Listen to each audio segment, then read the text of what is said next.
একে তো প্রচণ্ড গরম পড়েছে, তার উপর আজ আমাদের নিরামিষ। কী রান্না করব কিছুতেই ভেবে পাচ্ছিলাম না। তারপর হঠাৎই আমার চোখের সামনে একটা রেসিপি এলো, ভীষণ ভালো লাগলো দেখে। তো ভাবলাম দেখি বানানোই যাক, কম মশলায় নিশ্চয়ই ভালো লাগবে। তাই জন্য আমি রেসিপিটা বানিয়ে ফেললাম। সত্যি বলছি, খেতে দারুণ হয়েছিল। তোমরাও কিন্তু পারলে এই রেসিপিটা এই গরমের সময় আর নিরামিষ দিনে অবশ্যই করে বানাবে, দারুণ লাগবে খেতে ভাতের সাথে। আর কিছুই মানে কোনো কিছুর দরকার পড়বে না। তো প্রথমে আমি এখানে দেখো আলু পটলটাকে কেটে নিয়েছি আর সেটাকে খুব ভালো করে ভেজে নিয়েছি। তারপর কড়াইতে ফোড়নের জন্য তেজপাতা, মৌরি আর শুকনো লঙ্কা, তেজপাতা দিয়ে তারপর ওর মধ্যে টমেটো কুচি দিয়ে দিলাম। খুব ভালো করে নেড়ে চেড়ে নিয়ে তারপরে মৌরি, আদা, কাঁচা লঙ্কা একসঙ্গে বেটে নিয়েছিলাম, সেই বাটা মশলাটাকে দিয়ে খুব ভালো করে কষিয়ে নেব তেল ছেড়ে আসা পর্যন্ত।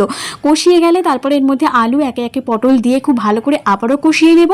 তারপরে পরিমাণ মতো জল দিয়ে, পরিমাণ মতো চিনি আর স্বাদ মতো নুন দিয়ে ঢাকা দিয়ে কিছুক্ষণ ফুটলে কিন্তু তৈরি মৌরি আলু পটলের রসা।